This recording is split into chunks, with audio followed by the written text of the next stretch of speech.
Karine fait partie des candidates incontournables de l'émission de rencontre Ma mère, ton père, l'amour et moi diffusée ce jeudi 10 août sur TF1. Pour Télé Loisirs, la mère de Fiona s'est confiée sur son expérience.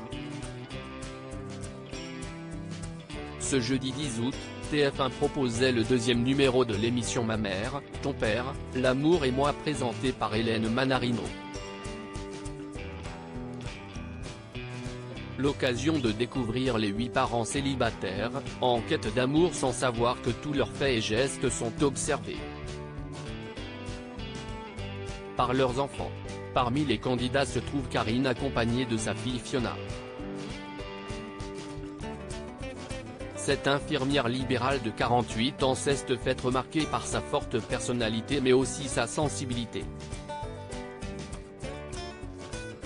Des qualités qui ont touché David, un des prétendants de l'aventure. Pour Télé Loisirs, cette maman de 3 enfants s'est confiée sur les raisons de sa participation, son célibat et les moments forts de cette aventure qui a fait réagir de nombreux téléspectateurs. Karine, ma mère, ton père, l'amour et moi, mon fils a mal pris ma participation à l'émission Télé Loisirs. Comment êtes-vous arrivé dans l'aventure Ma mère, ton père, l'amour et moi? Karine, c'est Fiona qui nous a inscrites mais je ne pensais pas qu'on allait être sélectionné. Ça a été une belle surprise. J'avais envie de partager une expérience avec ma fille de qui je suis extrêmement proche. En fait, je pensais qu'on allait être avec nos enfants pendant l'aventure. On ne cesse de pas douter que les enfants étaient derrière les experts. Est-ce que vous étiez dans l'optique de faire une belle rencontre? Je suis assez compliqué. Fiona était convaincue, moi un peu moins. Elle était sûre que j'allais rencontrer quelqu'un mais moi, il me faut du temps.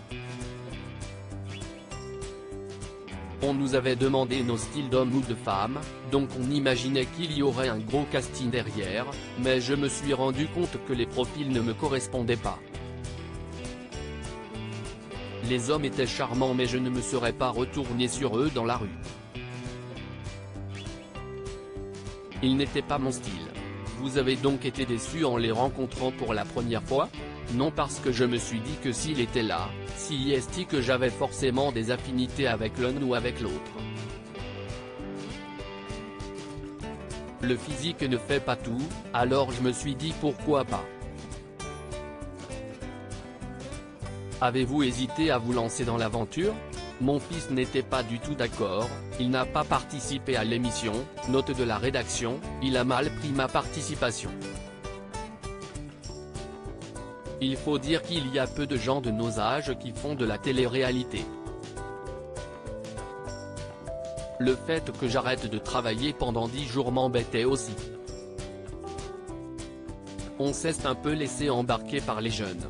Pour moi, cette expérience de vie a été un bouleversement.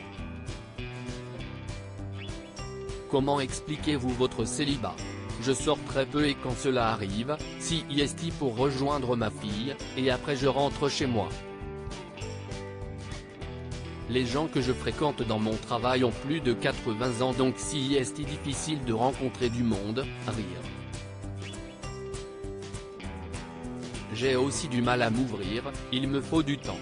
Comme j'ai dit dans l'émission, je suis un aimant aminable, quand il y a un tordu dans le coin, il est pour moi. Donc je n'aille plus confiance. Karine, ma mère, ton père, l'amour et moi, la production n'arrivait pas à nous cadrer. Auriez-vous été différente si vous avez su que votre fille vous observait?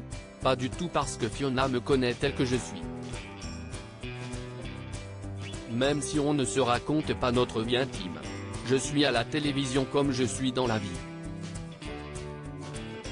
La production n'arrivait pas à nous cadrer, on avait nos personnalités et les caméras, on s'en fichait. On était tel qu'on est dans la vie. David a eu un coup de cœur pour vous dès la première émission. Qu'un était-il pour vous? Ce qui était évident pour lui dès les premiers jours ne l'a pas été pour moi. je l'appréciais énormément, et on a eu une très grosse affinité. Il est exceptionnel de gentillesse, d'humour et d'intelligence, mais je disais bien face caméra que je n'avais pas d'attirance pour lui.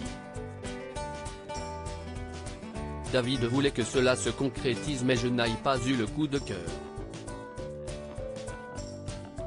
Il ne me plaisait pas physiquement. Il vous fait une déclaration en disant qu'il veut une femme comme vous dans sa vie. Est-ce que cela vous a touché? Pas plus que ça. Si est un peu la chanson de Dalida, ce ne sont que des mots. Il me l'a dit au bout de 2 A. Pour moi c'était compliqué d'entendre ces mots aussi vite. Dans le sud, les hommes sont capables de sortir des violons, mais quand la fille apprécie la musique, il n'y a plus de violon. On ne me charme pas comme ça. Karine, ma mère, ton père, l'amour et moi, j'ai très mal vécu la séparation avec ma fille Fiona. Est-ce qu'un autre homme aurait pu vous plaire? Aucun. Je me suis aussi rapproché amicalement de Boris. C'était un peu la bête noire de la maison, mais j'ai vu qui il était vraiment. Yvan est aussi une personne exceptionnelle. Il m'a dit des choses qui m'ont plus touché que les propos de David parce qu'il n'y avait rien en attente derrière. On vous voit très ému quand vous parlez de vos enfants. Comment avez-vous vécu la séparation avec Fiona? Très mal. J'avais le droit de téléphoner à mon fils aîné mais pas à ma fille. Je pensais qu'à un moment, elle allait débarquer parce qu'elle n'allait pas supporter qu'on ne se voit pas pendant 10 jours. Quel bilan tirez-vous de cette expérience? J'ai réussi à m'ouvrir à d'autres personnes sur le plan amical. J'ai compris que je pouvais exister par moi-même et pas uniquement qu'à travers mes enfants. Ça a été un vrai déclic parce que jusque-là, je ne voyais que par eux, mais désormais, ma vie ne s'arrête pas à mon rôle de mère.